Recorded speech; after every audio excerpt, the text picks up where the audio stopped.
Now join palms. Repeat after me. I take refuge in the Buddha.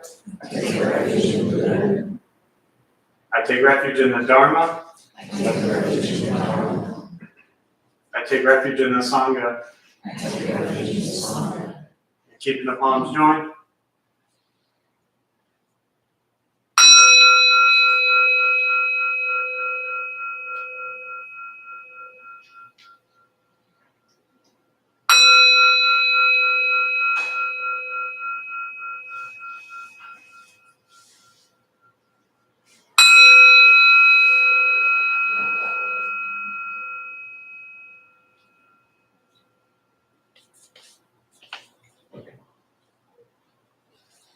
With palms down.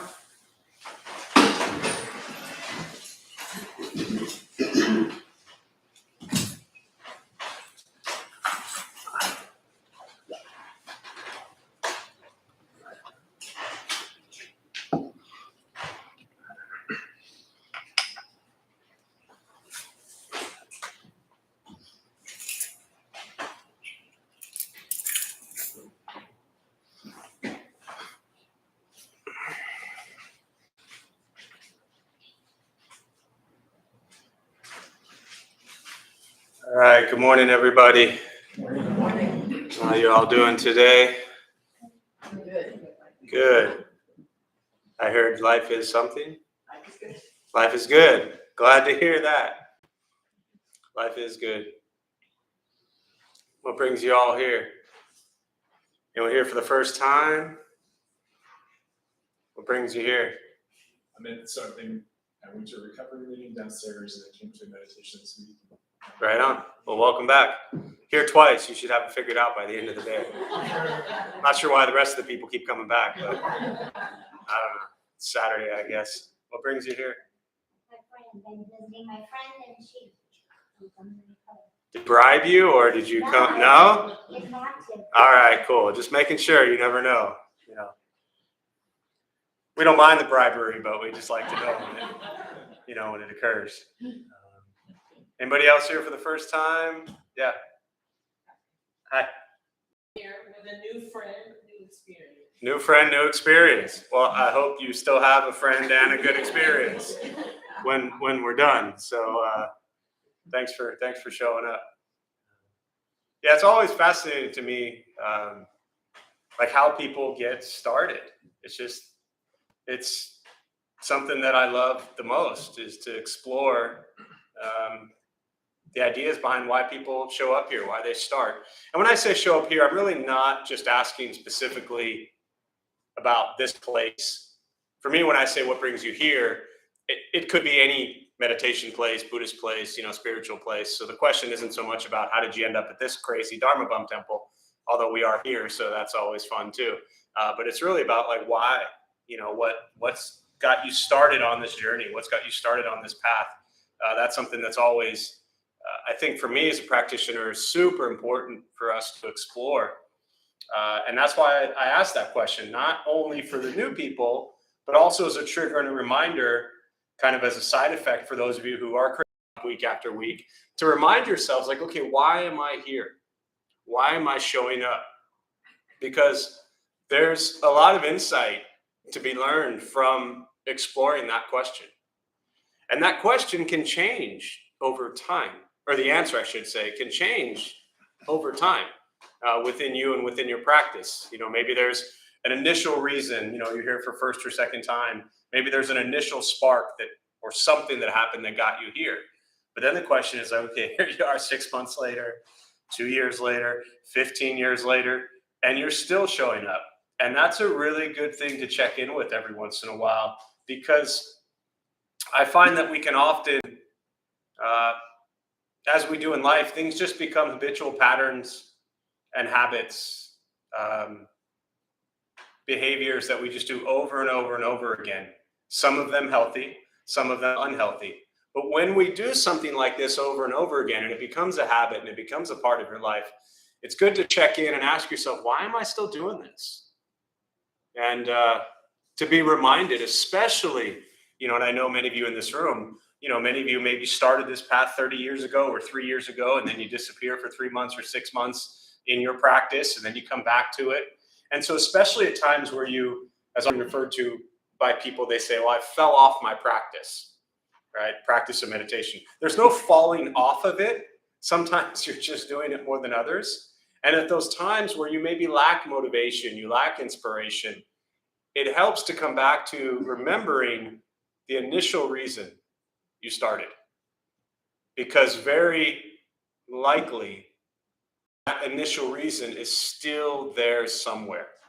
Even though, maybe you showed up 8 years ago because you ended a crushing relationship. And maybe it's 8 years later and you've moved beyond that part of the being crushed. But there's something else inside of you similar to that maybe is still kind of working, that we want to pay attention to.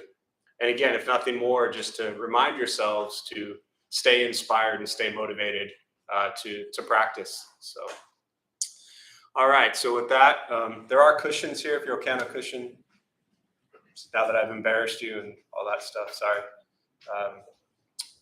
So we'll start with the meditation practice. And for those who are joining virtually, welcome. Feel free to say hello and share anything. Well, let me rephrase that. Feel free to say hello and introduce yourself online here. A couple things to tell you before we begin. Nothing's going to happen to you. You're not going to float away. You won't have any mystical, magical experiences. The mind that races all day long is not going to shut off. You're welcome to. Are you all okay on a cushion? If not, yeah. Or chair or bench, yeah. Thanks. So again, nothing will happen to you. You're not going to float away. You won't have any mystical, magical experiences. The mind that races all day long is not going to shut off. Don't judge your practice, meaning don't ask yourself, is this working or not working? Are you doing it right or wrong? We're just going to sit and breathe. You'll hear sounds inside the room, sounds outside. This is life. Life is filled with chaos, and this practice is learning to get quiet and still within all of the chaos. Posture, you just want to be comfortable. So if you are on a cushion, often it helps sliding to the front third, pushing the stomach forward, relaxing the shoulders. Legs one in front of the other. If they're crossed over each other, they'll fall asleep even quicker than they normally will. So it often helps to have one in front of the other as opposed to on top of each other. If you're on a bench or a chair, however you're sitting, also just trying to sit up straight, shoulders relaxed, hands on the knees or lap, whatever's comfortable. If you need to move during meditation, simply move. Movement doesn't make you a bad meditator, it just means your leg hurts. So simply move and return to stillness. I'll guide us as we begin. We'll settle into a little bit of silence. We'll be done in about 5 hours.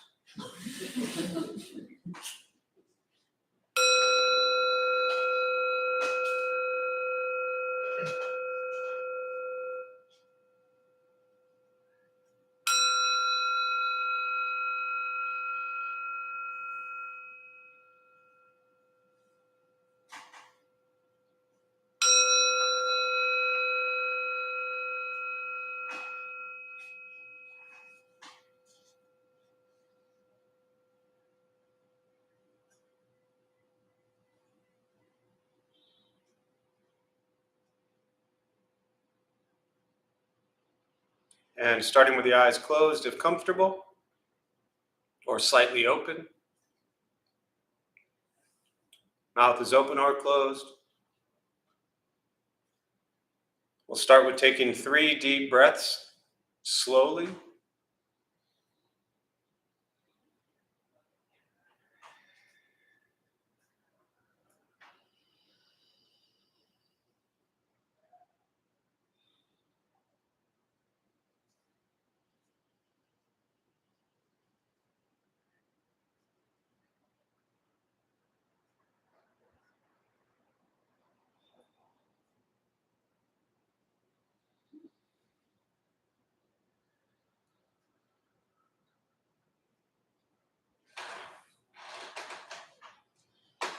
And eventually, settle into a natural rhythm of the breath.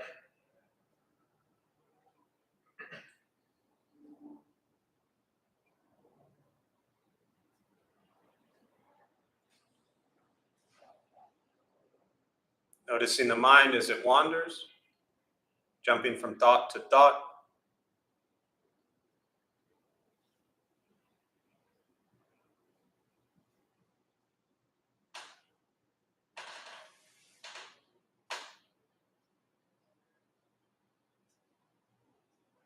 Start with gently guiding the attention, focus to the stomach or chest.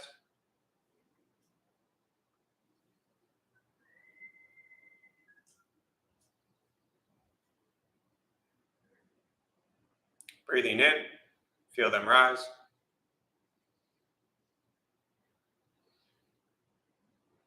Breathing out, they fall.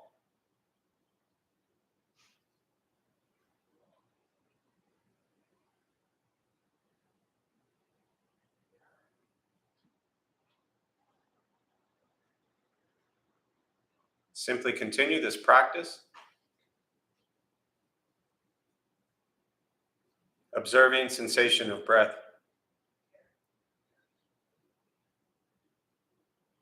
expecting nothing but to sit and breathe.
As the mind wanders, lost in thought, recognize it.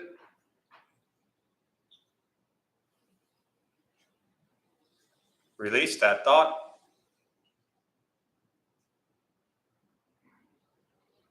Return attention, focus to the breath.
Where's your mind?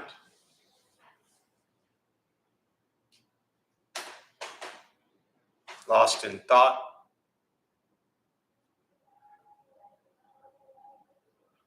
Return to breath.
Letting go of expectations.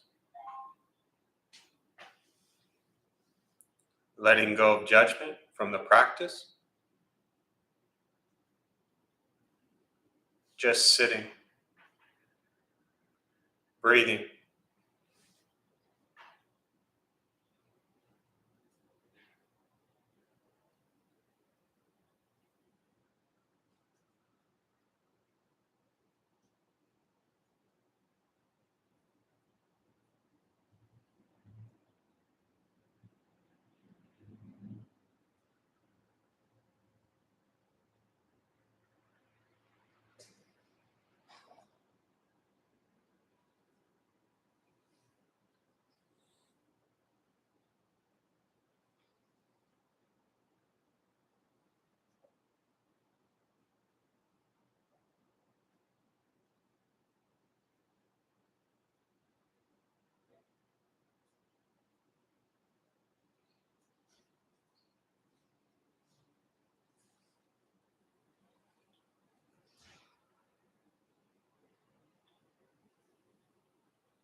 Keeping the mind alert.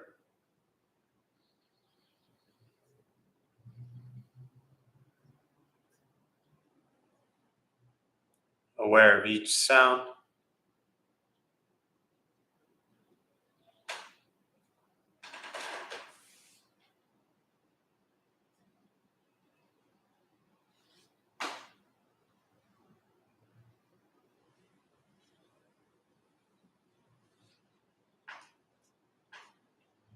Each thought.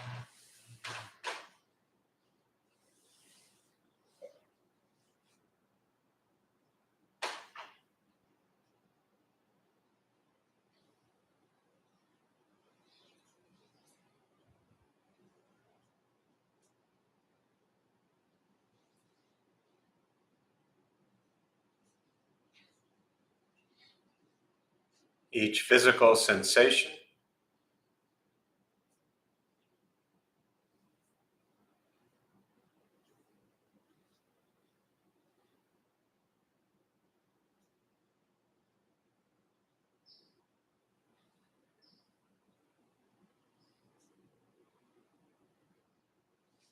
Yet concerned with nothing but sitting, breathing.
And with the body still,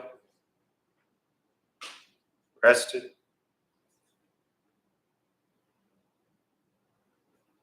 and the speech quiet,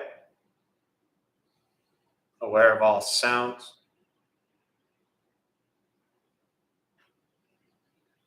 and the mind learning to settle.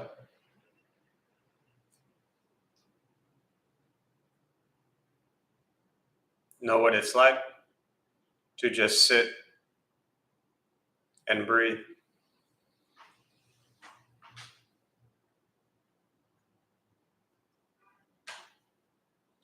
Knowing with each breath, there's nothing else to do.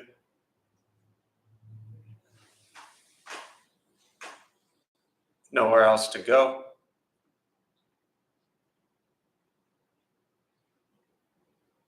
And no one else to be.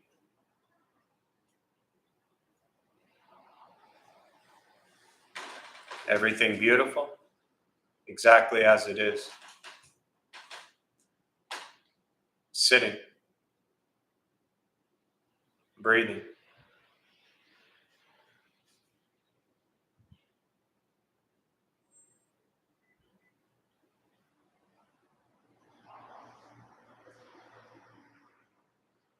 Once again, taking 3 deep breaths, slowly.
As you slowly open the eyes,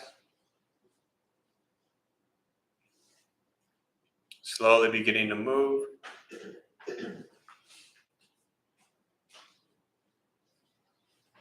And most important, with the practice of meditation, is to recognize how you feel now, immediately after.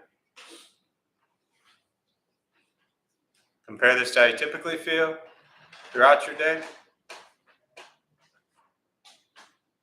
Recognize the difference, if there is one. Ask yourselves how you'd prefer to feel every day for the rest of your life.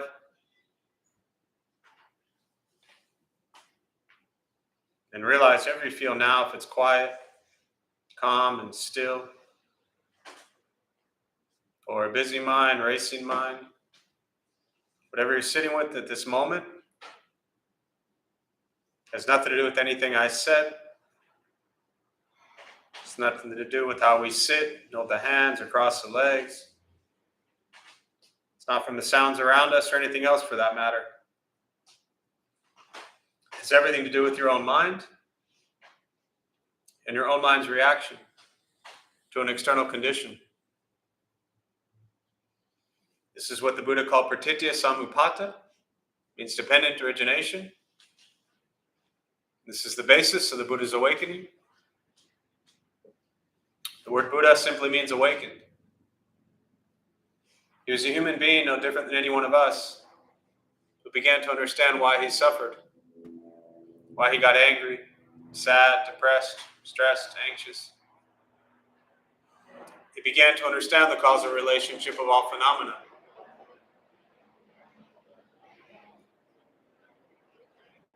And what that means, very simply, for all of us, regardless of where you come from or what you believe in and where you think you're going, your whole life is filled with things that happen.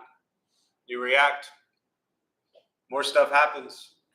More reactions. That's it. That's what we get. This practice is simply learning what it's like to respond to something quietly, peacefully, still. Because for most of us, the way you responded to the last 20 minutes is quite different from how you respond to everything else that's happening throughout your day.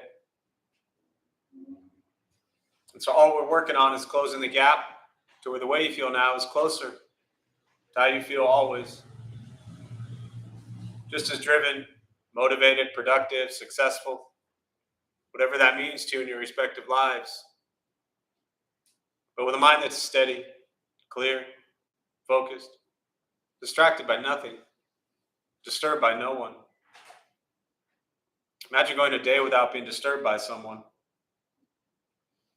Most of you won't even make it out of the temple before you're disturbed by someone.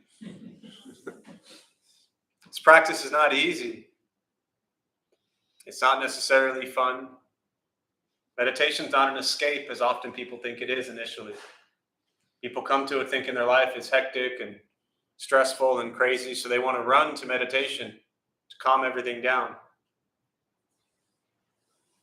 Meditation helps you become aware of why your life is so hectic and crazy and stressful. But then you have to make changes. This doesn't fix that. Changes are necessary if you want to change. Meditation is free. Buddhist practice is free. Not a business. It's sitting, breathing, becoming aware of what you think, what you say, and what you do. That's it. The Buddha called this karma. Karma literally means action. It's what we bring into the world with all of our thoughts, all of our words, and our physical actions. And this is the practice. It doesn't change. It doesn't get any easier. It's every day focusing on what do we think, what do we say, and what do we do? And how does that impact our lives and the lives of those around us? That's it.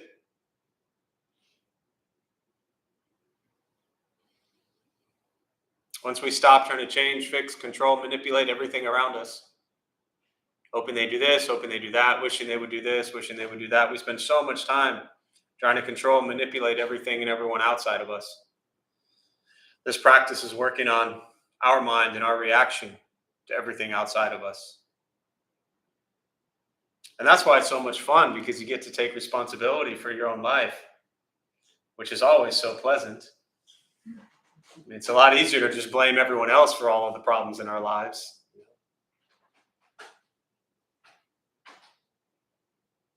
Imagine going to therapy and sitting down and telling your therapist, you know what? It's all my fault. It's kind of what this practice is. Removing the fault from it, but recognizing your responsibility and your role in your life. Buddhist practice is like a mirror, looking back at yourself and beginning to see over time what changes you can make slowly. Because all your past experiences that you didn't like, that you were uncomfortable with, that harmed you, that hurt you, all of those happened, they occurred, and they're very real. But they're also in the past. And this practice is about learning to stay present with life as it is, finding gratitude and appreciation for all that we have, and moving forward.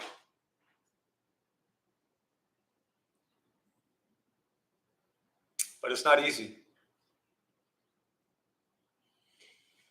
Because once you walk out of here, the world out there didn't just finish their meditation practice, and they're not exploring everything that we're exploring right now. The holiday season is just about upon us, and you have about 8 weeks of intense practice, because you get to spend the time with those that you know and love the most, and also the ones that probably trigger every single thing about you. So, good luck. So I'll pause there. As always, I really just prefer to respond to questions, meditation, Buddhist practice, anything you're sitting with, and we'll use the rest of our time this morning, and I'll respond to your questions. If you are, again, joining us virtually, welcome. Thanks for being here. Feel free to type in some questions there, and I'll do my best to respond as well. So thoughts, questions?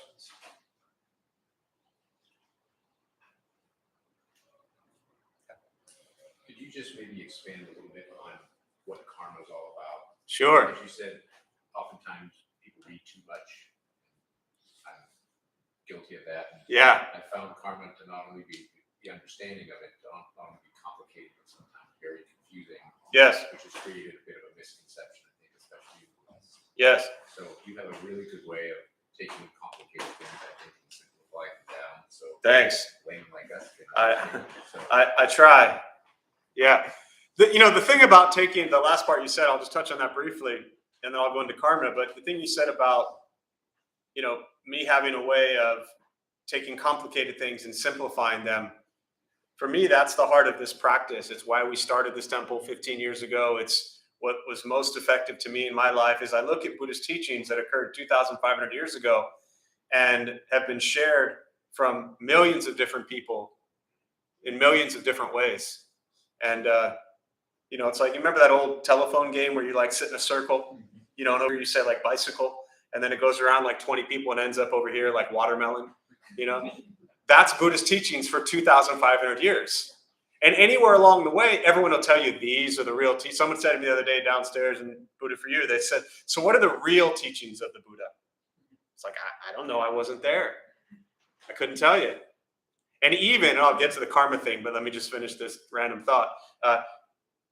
Even for those who don't know, if you look at the historical teachings, the reason I always bring up the telephone game example is that when he spoke, it wasn't like they were sitting there with their iPhones recording everything.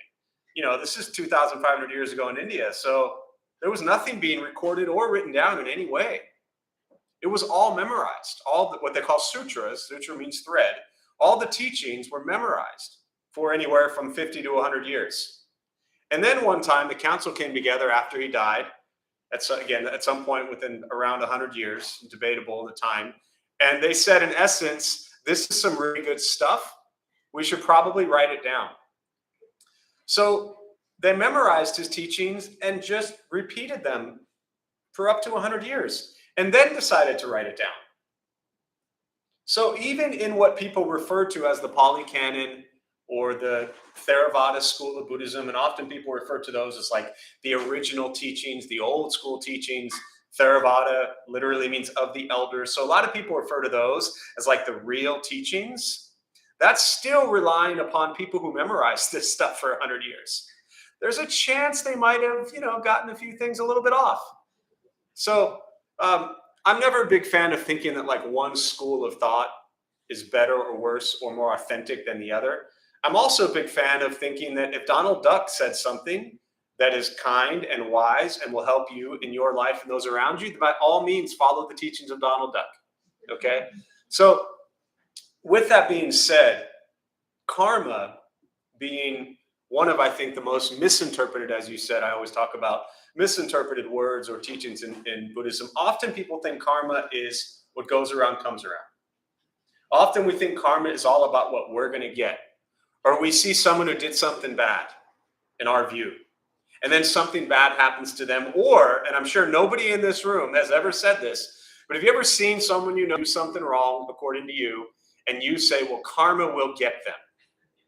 Yeah, I see a lot of laughters. That is not how karma works. Karma is not what we get. That's a very selfish view of karma. There was a comic strip years ago I saw, and it has a person sitting here pushing these like Stonehenge tile things, like domino effect, pushing it this way. And it shows it going all the way around in almost a circle, coming back on this person. Underneath it says karma. But that makes it seem that karma is all about me, about what I get. Karma, literally, the word karma means action. And the Buddha taught that we generate karma, we generate action 3 ways: body, speech, mind. What we think, what we say, and what we do. Right? Now, this whole idea of, well, karma is going to get them. Anyone in this room ever done anything wrong? Bunch of liars we got here, all right? So we've done things wrong. Ever done something wrong and then had something like really good happen to you? I know I have. So that's proof right there that that whole thing about karma, of what goes around comes around, it's not this way. Karma is what we give. Imagine playing pool and you hit the cue ball into a rack. Every time the cue ball hits the rack, every ball goes into a different direction. We are that cue ball our entire life. Everything we think, say, and do interacts with other people and places and things. And we leave a karmic imprint. And that has an impact on the world around us. Now, and that's where that expression of think good thoughts, speak good words, do good deeds comes from. We like to think that if we do good deeds, that good stuff will happen. But it doesn't always work that way. We've done good stuff and had bad stuff happen. We've done bad stuff and had good stuff happen. Ultimately, karma is removing good and bad. I know that shatters all the views you have about the people you're waiting for karma to come get them. Sorry to ruin all your social media stuff, Karma will get them. Let's hope karma doesn't get them, because if it does, we're in trouble, right? The other thing they say about karma is that all karmic seeds bear fruit. So whatever planted, at some time, they will bear fruit. So in theory, as I was saying, we'd like to think that if we do good stuff will happen. You go up and hug someone, you'd like to think they're going to hug you back. Maybe they punch you. Maybe they have an aversion to being hugged. Maybe it's a trigger. We'd like to think, well, don't think this way, but as an example, if you punch someone, you might think they'll punch you back. But if you punch somebody, maybe they'll hug you. You just don't know. But as a practice, for me, I always err on the side of I'm going to do my best to think good thoughts, speak good words, and do good deeds. Mindful of what I think, say, and do. And just bring that into the world as much as possible. And hope for the best. Karma is literally the law of cause and effect. It is the causal relationship of all phenomena. It is not good and bad. Karma is not right or wrong. It's what we do. And the law of cause and effect is what we live in. Is that, yeah. So, I'm not into meditation, but I'm new to Buddhist teachings. Sure. And I've read from children, disparate things. Yeah. But I have a hard time. I know a lot of terms, but I have a hard time organizing them in my mind. Yes. The overachiever in me wants to go get a textbook and make it a graduate course. What do you recommend? Is it just immersion and coming to the temple? Is it finding a mentor? Is it reading? What do you suggest? I suggest you stop reading. Okay. And you can thank me later for all the time I just saved you. Okay? So, great question, and very practical around what's next is often what's at the foundation of all of this. To paraphrase for those who maybe didn't hear joining us virtually, first question was about karma. Obviously, this one is, you're not new to meditation, but newer to Buddhist thought. You've read a lot of Pema Chodron and other stuff, and the kind of scholarly side of you wants to go read more. What's the best approach? Read more, immersion, find a mentor, all that kind of stuff, right? That's kind of what you're asking. Stop reading is the first thing. The reason is that you have, it sounds like from what you just said, you've already read enough to be dangerous, so to speak, meaning you've read enough to understand the basic ideas of Buddhist teachings, yeah? Okay, now you have to do them. Reading more about them is not doing them. So let's just say when you sit down to read, how often will you typically read? What's an average reading session? Just It's more audiobooks than okay, either way, same. How long? An hour? an hour or so. Okay, so at that time, whether you have it scheduled or not, what's your name? Sorry.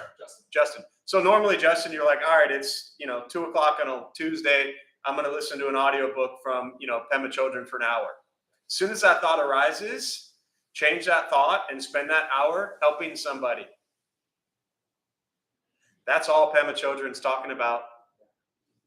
It's getting out of you. Pema Chodron's brilliant. Dalai Lama, brilliant. Thich Nhat Hanh, brilliant. Chogyam Trungpa, brilliant. All these Buddhist teachers that you're going to pull off of every Barnes & Noble bookshelf, they're all phenomenal. But I often mention this. It's something you said about, what's next, the mentor, things like that. Do you need a mentor to do good stuff? No. You know how to do good stuff? Now you need to do it. When you do it, you start to actualize and put into practice everything every Buddhist teacher is telling you to do anyways. which is the heart of Buddhist teachings, which is not make your life all about who? You. When you're reading, who are you trying to fix and help and save? You. You're probably not reading that book because you want to make life better for everybody else. Right? And I don't mean that in a judgment way. I'm just saying, like, most people don't get into Buddhism because they want to go, heal all suffering in the world. But you know what the bodhisattva practice of Buddhism is? To heal all suffering in the world. But they kind of like, they tease you in a little bit. They're like, oh, I'm going to help you be kind and compassionate and gentle, and you're suffering and you're a mess, so let's figure out why. And then at the end game, they're like, now go help people.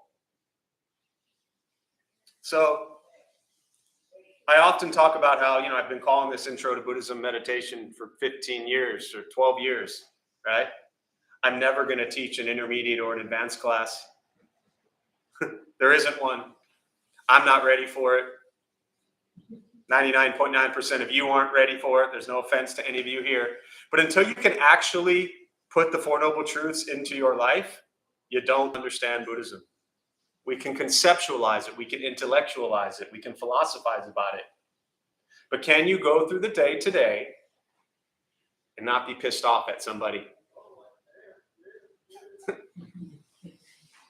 You don't need another book. You need to work on finding compassion for other people. Let me also balance that out for those of you who might be new or thinking I'm telling you not to read. That answer doesn't apply to everybody. I mean, it does, but the reality is if you've never read Buddhist stuff and you're not sure what the heart of Buddhist teachings are, pick up a couple books, read a few things, but you don't need to read 75 of them. 2, 3, 4, 5 books, and then eventually set them down and start working on it. Yeah. As far as a mentor, I just want to touch on this because for me, it's an important piece in like modern day Western Buddhism. Historically, going back to the time of the Buddha, you had a master and disciple, the Zen tradition for 2,000 years, which is my lineage, my background. You have a master, you are a disciple, you have a teacher, you are the student, and you follow. Our Western culture does not really have that, in my opinion, embedded into it. And very often in Western culture, when people are looking for Buddhist mentors, teachers, things like that, it becomes very pricey, and they're just looking for somebody to tell them what to do. So take this as free advice. Go do good stuff. And the last thing the Buddha said before he died, because they asked him very specifically, who's going to be our teacher now? And he said, I've left you the teachings. What more do you need to hear? Just be a light unto yourself and be diligent. Meaning he wasn't telling people to go find endless teachers. He was telling people, you've listened to me for 45 years. Now go do it. So you've listened to me for 53 minutes. Now go do it. Yes. I just saved you so much time and money. You have no idea. Is that helpful for starters? Yeah. Other questions? I see a hand in the back. Yes. Big part of my practice is sitting meditation and doing it. Okay. And I just write the transcript of the Buddha and the Buddhist describes from the Buddhist system. So I do that as a daily practice. And so just say, this is not really. Can you do a little louder? So part of my daily. Oh, I heard the first part. Yep. Okay, and so Buddha prescribes in the Buddhist several chapters that you read, write, and promulgate. Yeah. The Buddhist, and so writing is a big part of my practice. Reading from the Buddhist is a big practice. So when you say read, you're not insinuating that reading from the Buddhist. What if I was? That would be your. Yes. Everything I'm saying is my opinion. So your question is, part of your practice is to read, write, and what was the last word you said? Promulgate? I'm not that smart. I need a definition. Talk about what I've read. Okay, so People recognize okay, so are you a Nichiren Buddhist? Mahayana. Okay, so you're not specific to Nichiren, and you're not chanting Nam-myoho Renge Kyo. One point during my practice years ago was Nichiren Buddhist Nam-myoho Renge Kyo. Probably I started out with in Buddhism, and today I'm really self-practitioner. I might have a little Hindu Okay. influences and practices. Yeah. No, thank you for asking. So to sum up what you're asking about is your personal practice is to read the Lotus Sutra, to journal, to write on the Lotus Sutra, and then help people practice what you learned from the Lotus Sutra. Beautiful. Continue. Well, when, you just talk about reading, and that Yeah. would be a waste of time. It certainly would be a waste of time to do this. Right? So what's your name? Chris. So the Buddha said that, as it's said about the Buddhist teachings, there are 80,000 paths to awakening. For Chris, your practice is to read the Lotus Sutra, to journal about it, and to help people understand it. Justin here is in a completely different place with practice than you are. Neither right, neither wrong, neither good, neither bad, neither different. One of the things that I try to do is to help people figure out what is most important in their life at that moment as a place to practice with. The reason I ask about, for those who don't know, Nichiren and Yamyo Renge Kyo and the Lotus Sutra, is that that school of Buddhism very specifically says the only thing you should read and practice is the Lotus Sutra. Which actually, again, I'm not saying you, Chris, are saying this. I'm just sharing the knowledge about that Nichiren's teachings on the Lotus Sutra says you should only practice the Lotus Sutra. And I'm not a nation in this. yeah. Understood. No, I know. This is not an attack on Chris. This is an education for everybody who's not familiar with Nichiren Buddhism that says this is the way and the only way. There's also, well, I'll leave that out. But let me just put it to you this way, right? There are so many different sutras, which are Buddhist teachings. There are so many different sastras, which are commentaries, right? And there's the Vinaya, which is the code of conduct. This is called the Tripitaka in Buddhism.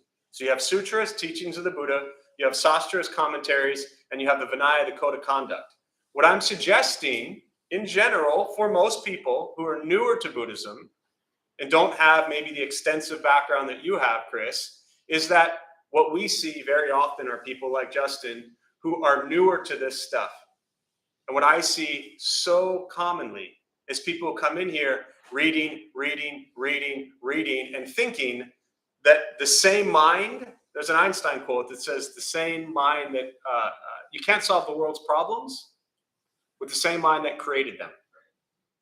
Meaning, based on the way, I'm sorry, I hope you don't mind I'm using your example, but it's such a perfect contradiction of two places of people with practice. Again, neither better or worse, trust me, just different.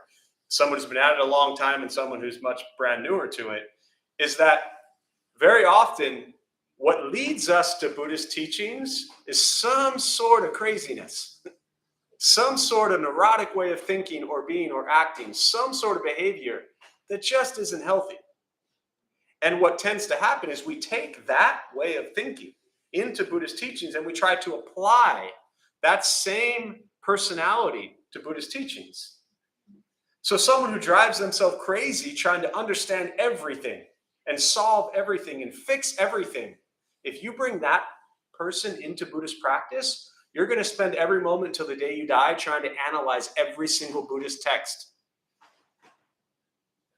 And I don't suggest that as a healthy way for most people, right? Reading Buddhist teachings is definitely not a waste of time. It is one of the best ways to learn about Buddhism. But sticking to one school and one school only, again, I'm not saying you're saying this, but sticking to one school and one school only and thinking that that is the best way, it might resonate with you, but that doesn't mean that that's what's best for everybody else. And my role as a practitioner is not to tell you how to practice or what to do as if I'm some authority figure. It's to help you figure out what's the best way for me, right? I mean, on your question a couple weeks ago, we talked about something you've been sitting with for years. And then I was like, oh, well, maybe shift it a little bit.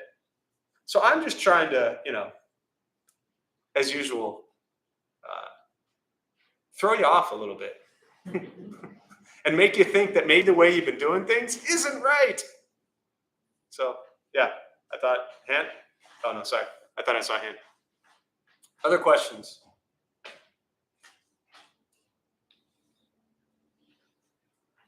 And the last thing I'll say is if so much of our time is spent angry, sad, depressed, focused on ourselves, trying to heal ourselves, trying to get better, and we're not actually doing things that bring Buddhist practice into the world around us, then we might want to explore what's going on there. Other questions? Yes? What's merit? I've heard some people talk about that. Merit? Yeah, great question. So at the end of practice here, we do what's called a transfer of merit. And I will ask everyone to join palms always if you're comfortable. You know, I'm like this pretty much with my eyes closed, so you could be joining palms or giving me the middle finger. I wouldn't know the difference, right? And we do what's called a transfer of merit. And the idea is that in many schools of Buddhism, they are very faith-based, very religious, very devout. And I know a lot of Western people come into Buddhist practice thinking that it's not a religion, it's not about faith, it's not about any of that kind of stuff. And it is and it isn't. It's, again, every individual's practice. But many cultures, for 2,500 years, Buddhism is very religious, very faith-based, and very much a belief in Buddhas and bodhisattvas and endless world systems and cycles of rebirth and all those kinds of things that exist in Buddhism. They might not exist in your life, in your belief system, but they do exist in 2,500 years of Buddhist teachings. So the idea of merit is that with practice, that we have accumulated really lots of beautiful merit. Beautiful, think of it as like, a little piggy bank. And we gained a few quarters. But the practice is not about us getting the quarters. The practice is about helping others. So at the end, now that we've accumulated a few quarters, we're going to give all of those quarters away to other people. Or now that we've accumulated 3 large pizzas that we just love and we're like salivating over, we're going to give those away. Or now that we've accumulated lots of like warm, gentle, happy, feel good, warm-hearted emotions, we're going to take that and we're going to share that with others. So the idea behind merit is to share what we accumulate with other people in a beautiful way. Does that make sense? Yeah. And it is very different from how we're kind of taught, for the most part, Western Buddhist stuff. Because again, people aren't here praying to Buddhas and Bodhisattvas. For me, in my tradition of Buddhism and what I was taught through what's called Pure Land, which is a school of Buddhism, and Chan, which is Zen. Japanese is Zen, Chinese is Chan. So through Taiwanese Buddhist practice, which has been my world for 19 years, it's very devout, very faith-based, very much a belief in Buddhists and Bodhisattvas in all time, in all space, in all directions. And it's a big part of my personal practice. So I'm a big fan, but I don't lead this stuff trying to get you all to like believe in Bodhisattvas and, call on them for health and healing. I'll do it for you, don't worry. So I hope that's helpful. Yeah. Anything else before we close? Yeah, please. Just a question about meditation technique. Yes. There's lots of different ones, right? Following the breath, counting the breath, Mm-hmm. The breath, the sounds, the body, chanting a mantra. If the goal is, and this is a question, is the goal to still the mind? Does it matter? What is your opinion? Like, what do you think works best? What is my expert opinion, right? Yeah. My unenlightened, foolish opinion on what is best with meditation with all the different types. The first thing I would say is, and this is for everybody, as always, my questions are not, for those who don't know, I typically will take one question and it may answer you directly, but it's really whoever's sitting here. If you ask 100 people how to practice meditation, they'll lead you 100 different ways. My feedback always is that none of them are right or wrong. None of them are good or bad unless they're telling you to like jump off a cliff. And hopefully they're free. But there's just different techniques, as you've clearly pointed out, right? And so I think it's important for most of us in here who are probably newer, meaning this isn't something you've been doing every day for the last 20 years.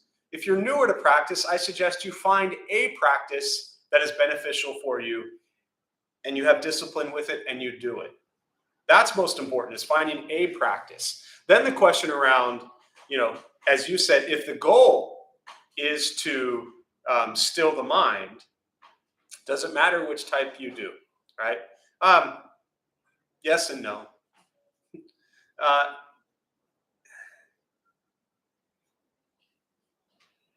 Mantra meditation, guided meditations. This is my very biased response based on my personal practice.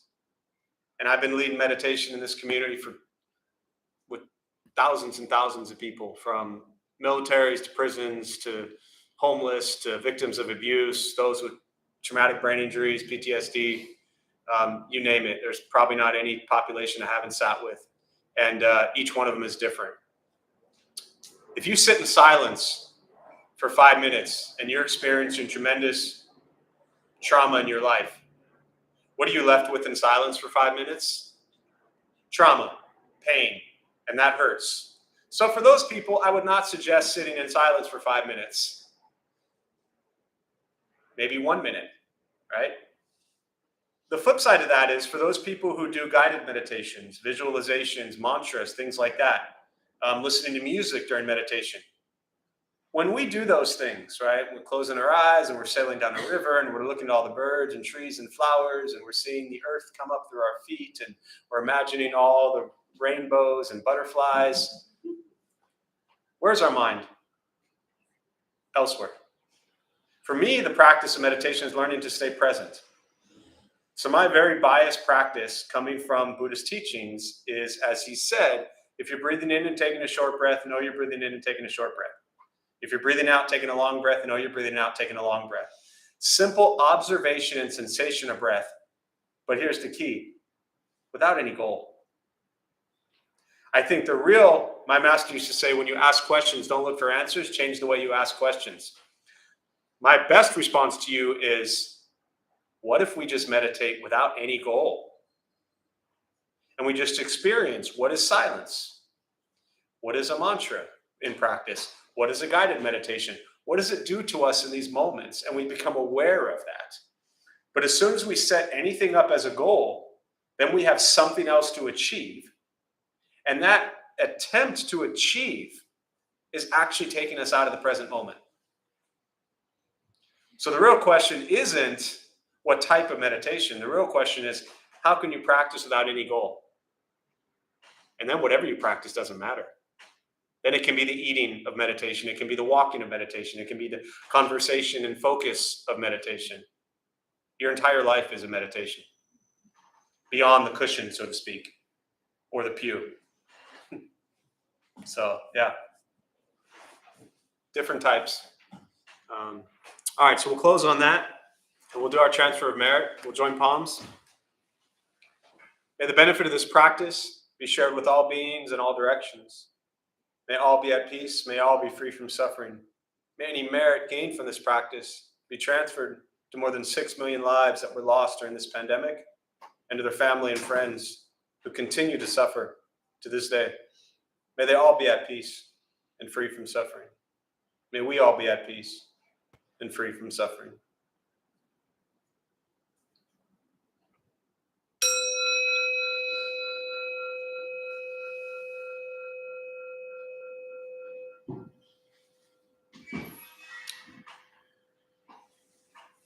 So a few quick announcements before y'all head out. Thank you for being here. My name is Jeff. I'm a Dharma bum. We opened up this temple 15 years ago to introduce Buddhist practice to those who show up. Those of us who leave, we're not monks, we're not nuns, we're not gurus, we're not masters, we're not teachers. We're not looking for students. We're just practitioners doing our best to take our unenlightened views of Buddhist teachings and put it into terms that hopefully make sense to those who show up. Every night we have different people leading different Buddhist practices. We have a quite large recovery sangha, so anyone battling addiction, drugs, alcohol, whatever it might be. Every Tuesday night meets, every Sunday morning meets, and then a couple online as well. A couple things out of the ordinary, just to announce our food redistribution program, which was one of our, I think, most beautiful practices that we've had since 2009 for 13 years. The pandemic put that on hold in a major way, so it's been over 2 years. That will be restarting. A newsletter just went out this morning, but we're going to do a Thanksgiving, our annual Thanksgiving food redistribution program. There'll be some parameters around it. We are going to have an RSVP and limit the kitchen area to 25, and then others will show up top, and we'll go downtown and feed people. So I just wanted to plant the seed that that's happening. And then our weekly food redistribution program, which has always been Thursday, 5 o'clock, that'll restart the first Thursday in January, which is January 5th. So I know tons of people who love that program dearly, as we do, and we miss it as we all do. So that'll be coming back, and we're super excited to have that again.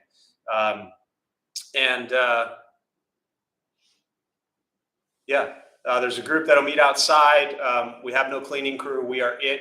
So if you want to sweep, if you want to help water, if you want to help pick up trash around the temple, throw out the garbage cans. There's also a list by the door of things we need help with cleaning. You know, it can take you 5 minutes, 10 minutes, whatever it is. All these people come here and use this space, and then majority of you scatter, and that's fine. Except we do need a couple people that stick around and help clean the space and take care of it. So if you're able to do something for 5, 10, 20 minutes, that would be great. Buddha for you is downstairs if you need anything. Lots of books. So see, I'm really just here to confuse you all, and I think I've done that enough today. So thank you all.